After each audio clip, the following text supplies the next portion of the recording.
It's not surprising that pharmaceutical companies today are embracing new technologies like continuous manufacturing. It's a quantum shift in the way that manufacturing's been done. The question has been not if continuous processing takes off, but when. You're going to get these biopharmaceutical drugs at a much cheaper cost. A lot of companies are apprehensive about a new technology when it's not clear how that'll be regulated in other parts of the world.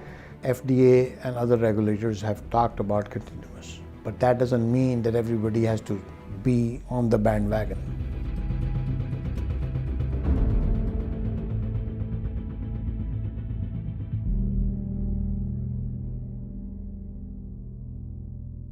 The pharmaceutical industry has historically taken a cautious approach to most new advancements, but now it's embracing the possibilities of continuous manufacturing technologies. While traditional batch-based processes are still the industry standard, there are several products on the market that have utilized continuous manufacturing practices in their development. Over the last decade, this approach has generated a considerable amount of attention. To take a deeper look at the issues surrounding continuous processing, American Pharmaceutical Review has spoken with some of the industry's thought leaders on the subject. We spoke with experts from regulatory, manufacturing, consulting, market research, and technology providers. Here is their unique take on the topic. Continuous bioprocessing is very important to the future of the manufacturing of biologicals because it gets after one of the fundamental requirements in the market, which is how we can get the cost of these drugs down, which means that there's going to be more access to these drugs across the world, which I think is critical. The biotechnology industry for many years has based its processes on batch processes, and traditionally these were all based on large stainless steel plants. And if we cast our mind back about 20 years or so, single-use technologies were introduced, and at the time there was a lot of skepticism related to single-use, the adoption of single-use. But I think we've seen that over the past 15 years, maybe 10 years, that single-use technologies have become widely established and adopted within the industry space. And now many new processes are developed based on single-use technologies. If we now look at other industries where the desire and the strive has always been to increase process economics, improve productivity, decrease costs, the traditional batch industries have migrated to continuous ones. Continuous manufacturing has a very long history. The first reports of continuous manufacturing dates back to somewhere around the late 1700s. Continuous manufacturing, of course, has been established in many other industries like automotive, and petrochemical, food, and so on. And all of these have modern continuous manufacturing processes. As for the pharmaceutical sector, we first heard of continuous manufacturing in the pharmaceutical sector somewhere around 2008, I would say. And by 2009, FDA decided that it was time to develop a regulatory framework to enable continuous manufacturing. And now here we are, we have several approved applications, a lot of interest in continuous manufacturing. The definition of continuous processing is something that is actually being actively discussed at this point in time, particularly as there isn't currently a written down definition within a guidance from the FDA or any other regulatory agency. People are still looking at ICH to take this up as a topic. This is something that we discuss quite often, and in some respects, people like to keep this as broad as possible because it could help to encourage adoption of the technology. And so from that standpoint, they say that any process where things are continually coming in and exiting at the process at the same rate would be defined as a continuous process. To some extent, I agree with that, but I think that you have to be careful because that allows you to essentially draw a box around anything and call it a continuous process, and your entire factory could be considered a continuous process. I really think it has to do with having a process that has some interaction between the upstream and downstream elements.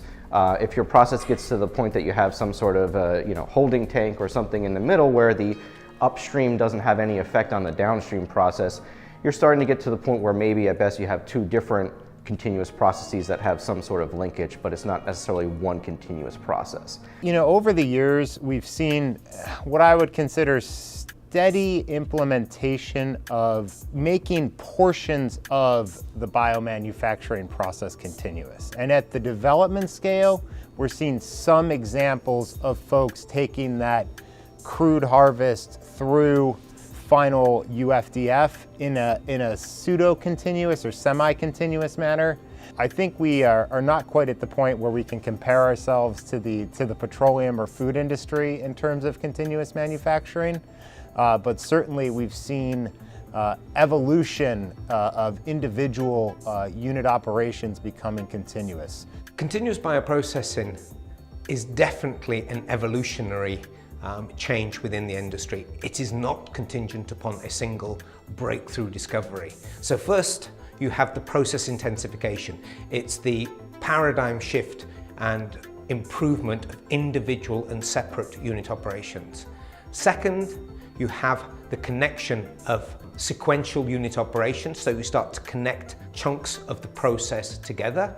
And then thirdly is that you run those connected processes in a continuous flow-through fashion. So clearly it's a culmination of a journey, and it is very much an evolution as opposed to a single breakthrough change in the way that things are carried out. A lot of the manufacturing processes are batch processes. They're very effective, they yield high quality product, and they're efficient processes. So there's not necessarily a need to change all existing processes to continuous processing. However, continuous processing does allow for a number of improvements in terms of minimization of scale-up and technology transfer work, therefore allowing shorter development timelines and improved transfers to manufacturing, smaller manufacturing footprints, smaller equipment sizes needed, therefore less energy usage, etc. So there are a lot of advantages. Each situation needs to be weighed to determine whether it makes sense to convert to continuous processing or to maintain existing processes. Single-use technologies in a way are much more simple to understand, simple to comprehend. You can look at that device and decide, is this single-use device going to meet my needs? Are the products been tested and validated to product contact surface and all that stuff? So it's very incremental understanding, and it's transactional in a way. Continuous bioprocessing, I think the challenge is the technologies are so novel and the approaches are still so ill-defined that I think the industry has still got a, not just a wait and see attitude, they've got a, I'm excited to see attitude. I think there is definitely room for different approaches to manufacturing. Manufacturing of new molecules. They're starting new programs, new molecules with very different features that are not easily adaptable to the existing old methods. That creates great opportunity to start considering continuous. Also when they look to build new facilities, sometimes in new geographies. Again, it's at this point you have a biopharmaceutical company really starting from a clean slate. How do we build a process that's the most efficient, the most highest quality, kind of the most standardized? And again, that's a great time to be considering continuous. There is not a requirement to adopt one process over another process. It is up to each company to develop an appropriate process. What we are interested is in the quality of the product that is coming out. Having said that, I would say that it's up to each company to decide whether they want to adopt continuous manufacturing. There are many advantages that the company might see in continuous manufacturing, but there's plenty of room for batch manufacturing as well. Let's look at the existing products. Let's say existing active ingredients. If I have the volume or the product demand to go continuous, this means I have to develop the process, get FDA and the regulators to approve the process again. I have to prove the bioequivalency if I need to do that. This means it's going to cost me time, money, and effort to do it. And if I'm making money on my existing product, why should I change? I think there's specific cases where continuous processing is solving a real need. The most obvious example is, labile proteins, which are inherently unstable, and perfusion manufacturing. So you are removing the product from that bioreactor where you could be at 32, 37 degrees Celsius. There's a whole lot of whether it be enzymes or other things in that milieu, as it were, that could degrade the protein, and you're getting it out in a continuous manner, and you're getting it through a purification process. You're solving a problem. A big portion of it is around sort of liquid handling and how you actually control those. And if you can flow it through, then you don't need, for example, all the intermediate holding tanks, which reduces the capital investment, it reduces the footprint, it reduces the work in progress, and ultimately will reduce the cost. So you're going to get these biopharmaceutical drugs at a much cheaper cost, which is in line with where the market is going and where the expectations are overall. As the industry begins to adopt these technologies, companies are discovering the many uses of continuous processing in both large and small molecule manufacturing. Many companies, Lilly included, started working on the small molecule solid dosage forms as the first transition into continuous processing. That's where we've made most of our progress to date, as have other companies. However, there are applicabilities across large molecule processing in terms of both the manufacture of the API and then into the parenteral area with continuous formulation, continuous processing there. So although the small molecule solid dosage may be ahead of some of the other areas, there certainly is applicability across the entire manufacturing process area. Moving to continuous for large molecules really presents additional opportunities in addition to pulling single-use technologies and special bioreactors and downstream purification solutions with this process analytical technologies to monitor for process quality and product quality attributes. Now there are concerns, let's say, about the regulatory aspects of continuous processing and what the regulators say. I think it's very evident if you go to the major international conferences now that involve continuous or have major themes on continuous, that there are regulators present, regulators presenting on continuous.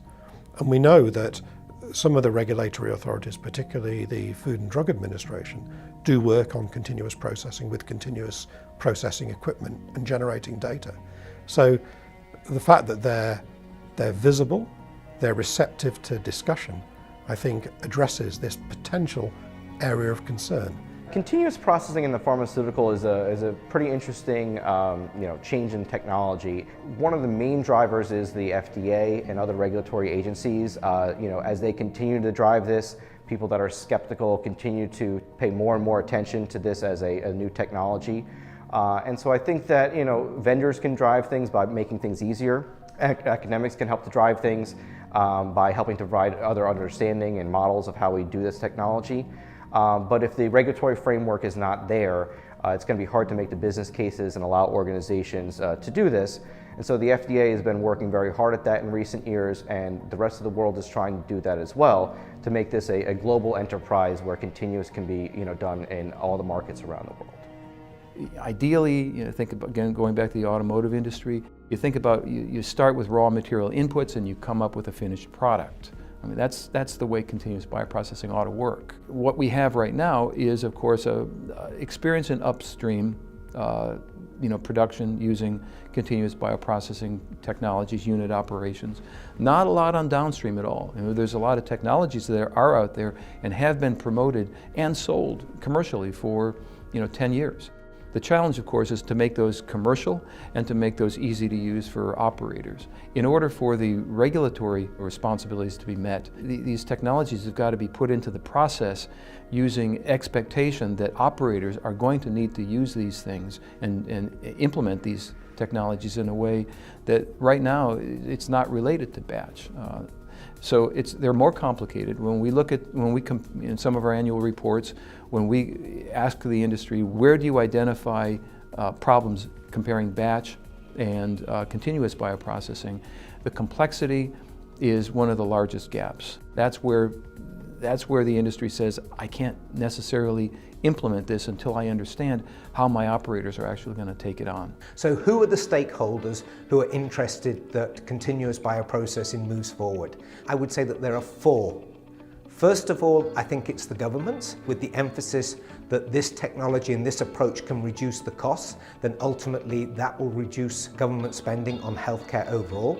Secondly, it's the regulators, because with this approach we will be able to bring more diversified and stratified medicines to market and more quickly. Thirdly, I do think it's the vendors and the equipment manufacturers, because here is an opportunity to singularly differentiate one portfolio of products as compared with the competition. So those are what I would call the three pushers of the technology or the approach, and then obviously the pharma companies are the recipients, and there's a clear pull from them because they understand that the old way of producing monoclonal antibodies is outdated and there is a need for a change and the need for improvement. The implementation of continuous processing has been far more championed by the innovator companies relative to the CMOs. So those innovator companies are really looking at ways that they can improve their manufacturing processes and making some pretty substantial investments on the development side to understand how to implement continuous manufacturing. And as these technologies develop and they start to refine what they're looking to do, those partnerships between innovator companies and the companies that supply them, manufacture the consumables, as well as the equipment, has really become quite strong. Now, one very important thing comes into the play, the creativity of the chemist and the chemical engineer. How they create the process, because what they create has a very significant impact on the cost and the product quality. In terms of new products, most products could be manufactured by continuous processing if that's what you choose to do. There are certainly instances where for very, very low volume products or things where you only make a very small batch once a year that you may still prefer to use a batch process just because of the amount of time and effort you may need to put up front in developing the continuous process.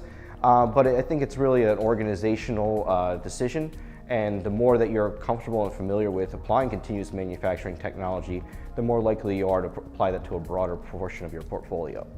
So the future of continuous bioprocessing, intensified unit operations, and then using those in a modular fashion, i.e. connecting 2-3 unit operations together to begin with. Then you've got the continuous. So that will also involve inline sensing. How do you orchestrate individual unit operation platforms, one with the next, so that you have the whole process train that's controlled digitally? And then ultimately, how do you acquire data around how the run is going, how the production process is going, so that you have solid and robust batch master records and batch master files in order that the manufacturing stays under CGMP and is compliant with all the regulatory requirements that are out there. Continuous manufacturing facilities do generate a lot of data. This is one of the advantages, that these are very data-rich applications, very data-rich manufacturing processes, and a lot of this data can be used very productively to improve their procedures, processes, and different companies are using different approaches on how to manage and handle this data. Oh, I do see a future, but in order that future tomorrow to arrive today, consolidation has to happen, and that's a not very pleasant word, because consolidation means that if I am making an active ingredient or a formulation at, let's say, active at 5 different plants, and I can make it at one single plant, this means I got to shut down those 4 plants, loss of jobs. And that we cannot forget, because that's part of the equation, part of the global situation. Same thing for formulations. See, to me, formulations have the highest hope to go continuous. Maybe we are scared to do it because we do not have the absolute control on the process, or we haven't created that situation. Till we are able to time and time after say that, hey, I have a total command of the process, I cannot justify going there. State that the industry is at with respect to continuous manufacturing is still very early. As time has progressed, certainly the frequency at which folks are speaking about continuous manufacturing at conferences and it's coming up in discussions with our customers, it's increased, especially probably in the last 2 to 3 years. We see a lot of benefits in adopting continuous manufacturing processes. Continuous manufacturing naturally lends itself to process development. Product quality can be improved because the processes are better developed, and with the ability to adjust batch size easily, companies will be better able to respond to emergencies, prevent drug shortages. So So we see tremendous advantages, and from a cost perspective, companies also could see the benefits of adopting continuous manufacturing. FDA has spent quite a lot of effort in supporting continuous manufacturing to encourage companies, to let them know that the FDA is willing to support the company and help them. This is one of the reasons why CDER's ETT is extremely valuable in helping companies resolve gaps so that they can actually have fully successful continuous processes.